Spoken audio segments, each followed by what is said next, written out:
మే 20 జాతీయ అంతరించిపోతున్న జాతుల దినోత్సవం. భారతదేశంలో చాలా వరకు అంతరించిపోతున్న జంతువుల వివరాలను మనం ఇప్పుడు తెలుసుకుందాం.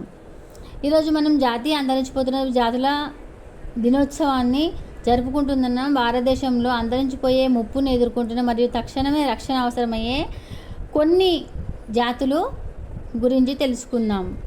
భారతదేశంలో అంతరించిపోతున్న గత 5 దశాబ్దాలుగా వేగవంతమైన మానవ జనాభా పెరుగుదల మరియు పట్టణీకరణ భారీ అటవీ నిర్మూలన ఆవాసాల నష్టానికి దారితీసింది. వన్యప్రాణుల విలువ అంచుకు నెట్టివేసింది. International Union for Conservation of Nature IUCN Red List చేసిన 2020 విశ్లేషణ ప్రకారం ప్రమాదకర తరత్వాన్ని రాబోయే 2 దశాబ్దాల్లో 500 జాతుల భూ జంతువుల అసన్నమైన విలుప్తాన్ని ఎదుర్కొంటున్నాయి.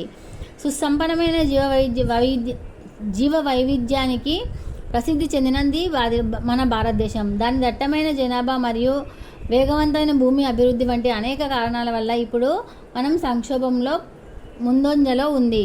నివాస నష్టం, వేటాడడం మరియు వాతావరణ మార్పు. కాబట్టి మే 20న జాతీయ అంతరించిపోతున్న జాతుల దినోత్సవం సందర్భంగా అంతరించిపోతున్న జాతులు మరియు వాటి ఆవాసాలను రక్షించాల్సిన తక్షణ అవసరంపై దృష్టి సారిస్తుంది. అనేక జాతులు ఎదుర్కొంటున్న విలుప్త ముప్పును ఎదుర్కోవడానికి అవగాహన పెంచడం, పరిరక్షణ కార్యక్రమాలకు మద్దతు ఇవ్వడం మరియు హాని కలిగించే వన్యప్రాణుల రక్షణకు ప్రాధాన్యతనిచ్చే విధానాల కోసం వాదించడం అత్యవసరం. భారతదేశంలో అంతరించిపోయే ముప్పును ఎదుర్కొంటున్న కొన్ని జాతుల గురించి మనం ఇప్పుడు తెలుసుకుందాం. భారతదేశంలో అంతరించిపోయే ప్రమాదంలో ఉన్న IUCN రెడ్ లిస్ట్ మరియు WWF ప్రకారం జాతుల గురించి తెలుసుకుందాం.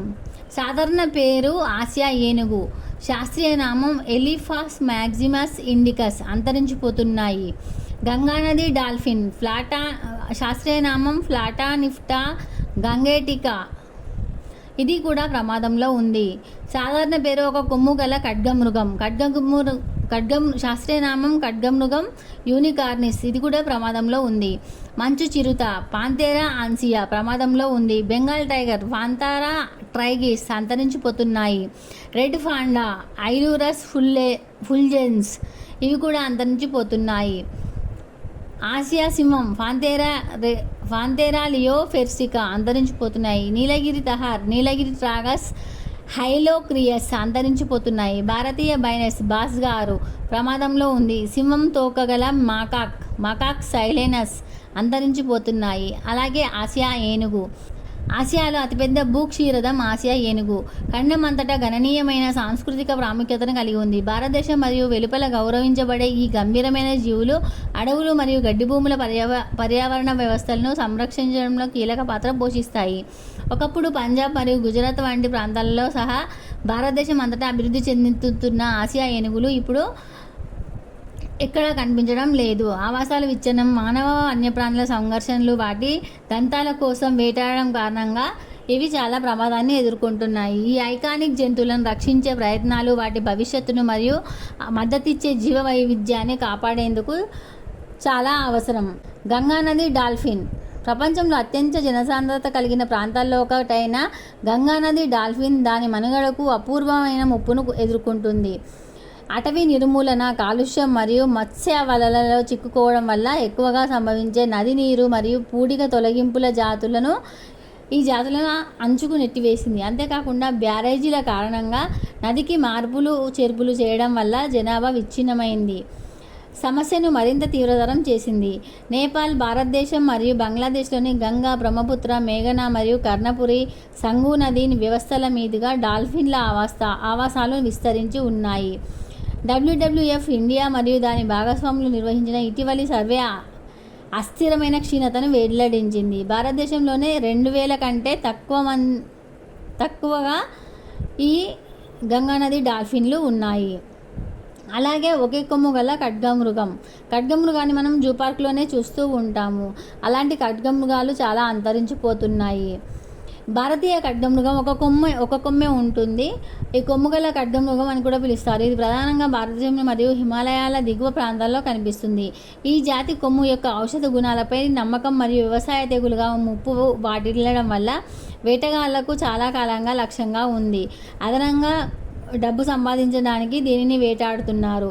ఈ వేటను ఎదుర్కోవడానికి రక్షిత మండలాలకు మించి ఎత్తైన ప్రాంతాల్లో ఆశ్రయం పొందేలా వారిని అటవీ శాఖ పంపించి వేస్తుంది. ఇది పెరిగిన మానవ వన్యప్రాణుల సంరక్షణకు దారి తీస్తుంది. అయితే వీటిని కాపాడుకోవడం మనం బాధ్యతగా తెలుసుకోవాలి. మంచు చిరుత జనాభా కేవలం 500కి తగ్గింది. ఇది China, Bhutan, Nepal, India, Pakistan, Afghanistan, Russia మరియు మంగోలియాలతో సహా 12 దేశాలలో విస్తరించి ఉన్న క్లిష్టమైన క్షీణతను సూచిస్తుంది.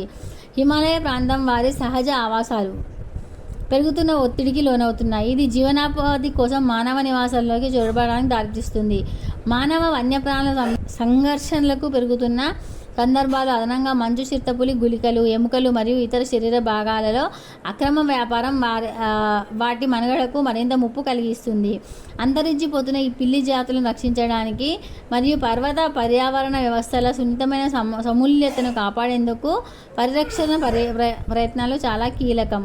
బెంగాల్ టైగర్ 2226 బెంగాల్ పులులు ఉన్న మన భూభాగంలో దాదాపు సగభాగమే కలిగి ఉన్నాయి. భారతదేశం గంభీరమైన జీవులకు ప్రధాన నివాసంగా ఉండేది. వారి జనాభాలో 70% ఆతిథ్యం ఇస్తుంది. బంగ్లాదేశ్, నేపాల్, భూటాన్, చైనా మరియు చైనాలో తక్కువ జనాభా ఉంది. మయన్మార్ అడవులు, మడ అడవులు మరియు చిత్తడి నేలలు మరియు ఇటీవలి జనాభా పెరుగుదల వంటి విభిన్న వాతావరణ బెంగాల్ టైగర్ అనుకూలత ఉన్నప్పటికీ చర్మాలు మరియు శరీర భాగాల కోసం వేటాడడం, ట్రోఫీ వేట మరియు పట్టణ విస్తరణ, మానవ ఆవాసాల నష్టం వంటి నిరంతర బెదిరింపుల కారణంగా ఈ జాతులు అంతరించిపోతున్నాయి. వన్యప్రాణులు సంఘర్షణకు గురవుతున్నాయి. అంటే అడవులను కొట్టేవేయడం వల్ల వాటికి నివాసం లేకుండా పోతుంది. దాంతో అవి ఇళ్లలోకి రావడానికి అవకాశం ఎక్కువగా ఉన్నాయి. మనుషులపై దాడి చేస్తున్నాయి. అలాగే చాలా వరకు వేటగాళ్ళ వలలో పడి వాటి చర్మాలు, వాటి దంతాలు తీసుకోవడం వల్ల అవి చనిపోయి చాలా తక్కువగా ఉంటున్నాయి. అలాగే మనం ఇప్పుడు రెడ్ పాండా గురించి తెలుసుకుందాం. International Union for Conservation of Nature IUCN గత 3 తరాలలో గణనీయమైన జనాభా క్షీణత అంచనా వేయబడిన కారణంగా రెడ్ పాండాను అంతరించిపోతున్నట్లు వర్గీకరించింది. అంచనాకు రాబోయే 3 తరాలలో కొనసాగే మరియు సంభావ్య తీవ్రత తగ్గుదలను సూచిస్తున్నాయి. భారతదేశంలో ఈ ఆర్బోరియన్ క్షీరదం ప్రధానంగా సిక్కిం, పశ్చిమ అరుణాచల్ ప్రదేశ్, పశ్చిమ బెంగాల్లోని డార్జిలింగ్ జిల్లా మరియు మేఘాలయలోని కొన్ని ప్రాంతాల్లో కనిపిస్తుంది. సిక్కిం దీనిని రాష్ట్ర జంతువుగా పేర్కొంది. అలాగే ఆసియాటిక్ లయన్, అసలు ఈ పేరు ఇంతవరకు విని ఉండరు. ఆసియాటిక్ సింహం యొక్క ఉపజాతి అన్నమాట. ఒకప్పుడు నైరుతి ఆసియా అంతటా తూర్పు భారతదేశం వరకు సంచరించింది. అయినప్పటికీ ఇవి కూడా చాలా వరకు తగ్గిపోయాయి. మొత్తం జాతులు ఇప్పుడు భారతదేశంలో గుజరాత్లోని గిర్ నేషనల్ పార్క్ మరియు దాని పరిసర ప్రాంతాలకే పరిమితమయ్యాయి. వాటి ఆఫ్రికన్ ప్రత్యర్థుల కంటే 10/20 చిన్నవిగా ఆసియా సింహాలు 2010 నుండి IUCN చేత అంతరించిపోతున్న జాతులుగా జాబితా చేయబడ్డాయి మరియు ప్రస్తుతం ఇవి 650 వరకే ఉన్నాయి. గిర్ ఫారెస్ట్ లోపల రక్షించబడినప్పటికీ ఈ గంభీరమైన జంతువులు అనేక బెదిరింపులను ఎదుర్కొంటున్నాయి. ఆ ప్రాంతంలోని రైతులు తమ పంటలను రక్షించుకోవడానికి తరచుగా ముడి మరియు అక్రమ విద్యుత్ కంచెలను ఉపయోగిస్తారు. ఇవి ప్రమాదవశాత్తు చిక్కుకుపోయి సింహాల మరణానికి దారితీస్తుంది. అదనంగా నీటిపారుదల ప్రయోజనాల కోసం తవ్విన దాదాపు 2000 బహిరంగ బావులు ప్రమాదవశాత్తుగా అనేక సింహాలు మునిగిపోయాయి. ఆవాసాల పునరుద్ధరణ, వేట నిరోధక చర్యలు వంటి పరిరక్షణ ప్రయత్నాలు రాబోయే తరాలకు ఈ అద్భుతమైన జీవి యొక్క మనుగడను నిర్ధారించడానికి కీలకమైనవి. బహిరంగ బావులు తవ్వడం వల్ల, అలాగే విద్యుత్ తీగలను పెట్టడం వల్ల ఇవి చాలా వరకు చనిపోతున్నాయి. భవిష్యత్తులో మన భవిష్యత్ తరాలకు చూపించడానికి ఇవి ఫోటోలలో తప్ప మనం నిజంగా చూపించలేము. అసలు వీటి గురించి అవకాశం కూడా చాలా తక్కువగా ఉంటుంది. కాబట్టి ఈ జంతువులను మనం రక్షించుకోవడానికి కృషి చేస్తున్నారు. అలాగే నీలగిరి తహార్ అంతరించిపోతున్న పర్వత మేక. అడవిలో కేవలం 2500 3000 మేకలు మాత్రమే మిగిలి ఉన్నాయి. ఇవి వేట మరియు నివాస నష్టం కేరళ మరియు తమిళనాడులో వాటి పూర్వ పరిధిలో కేవలం 10% వరకే పరిమితమయ్యాయి. శీతోష్ణ స్థితి మార్పు మరింత పెద్ద ముప్పును కలిగిస్తుంది, ఎందుకంటే పెరుగుతున్న ఉష్ణోగ్రతలు వాటికి ఎత్తైన గడ్డి భూములు మరియు కొండ ఆవాసాలను అనుచితంగా మారుస్తున్నాయని భావిస్తున్నారు. పెద్ద పెద్ద కొండలు, గడ్డి భూములు ఇప్పుడు అవన్నీ అంతరించిపోతూ మనుషులు వాటిని చదునుగా చేస్తున్నారు. కాబట్టి అవి ఉండడానికి సరైన చోటు లేకుండా చాలా వరకు అంతరించిపోతున్నాయి. ఇప్పుడు ఇక ఇండియన్ బైసన్ గురించి తెలుసుకుందాం. భారతీయ బైసన్ లేదా గౌర్ ప్రపంచంలోనే అతిపెద్ద అడవి పశువుల జాతి. దక్షిణ మరియు ఆగ్నేయాసియాకు చెందినది. గౌర్ మాంసం, కొమ్ములు మరియు ఔషధాల కోసం వేటాడడం, అలాగే గడ్డి భూములను నాశనం చేయడం వల్ల నివాస నష్టం, ఆహార కొరత కారణంగా తీవ్రంగా ముప్పును ఎదుర్కొంటుంది. ఈ జాతి అనేక ప్రాంతాలలో దాని జనాభాలో 70% పైగా కోల్పోయింది. IUCN చే హాని కలిగించేవిగా జాబితా చేయబడింది. గౌర్ భారతదేశంలో రక్షించబడింది, అయితే స్థానిక మొక్కలను తిరిగి ప్రవేశపెట్టడం మరియు పశువుల మేతపై నియంత్రణ అవసరం. గౌరు మాంసము, కొమ్ములు వీటి ఔషధాల కోసం పెట్టడం వల్ల ఇవి చాలా వరకు మరణించాయి. అలాగే ఇవి పొలాలలో పడి మొత్తం పొలాలను నాశనం చేస్తున్నాయని విద్యుత్ కంచెలను ఏర్పాటు చేయడం వల్ల కూడా ఇవి చాలా వరకు చనిపోవడం జరిగింది. కానీ భారతదేశంలో రక్షించబడి వాటిని కొంచెం కాపాడుకోగలుగుతున్నాము. సింహం తొక్కగల మకాక్ దక్షిణ భారతదేశంలోని పశ్చిమ కనుమల నుండి వెండి తెలుపు మేన్తో గుర్తించబడిన కోతి. కేవలం 4000 అడవి జనాభాను ఇది కలిగి ఉంది. రెయిన్ ఫారెస్ట్లు కుచించుకుపోతున్నందున వేట, రోడ్ కిల్ మరియు నివాస నష్టం కారణంగా రాబోయే 25 సంవత్సరాల్లో 20% క్షీణత ఉంటుందని నిపుణులు అంచనా వేస్తున్నారు. ఈ పిరికి ప్రైమేట్లు ఎక్కువ సమయం పై పందిర్లోనే గడుపుతాయి, అయితే మానవ ఆహారాన్ని పొందడం వల్ల ప్రవర్తనలు మారడం ఆందోళన కలిగిస్తుంది. ఇవి ఎక్కువగా పైన కొమ్మల్లో, చెట్ల కొమ్మల పైన ఉంటాయి. అడవిలో ఆహారం లేనందున మానవ ఆహారాన్ని తినడం వల్ల వీటి ప్రవర్తనలో ఆందోళన కలిగిస్తుంది. మనం ఇలాంటి జాతులను, ఇలాంటి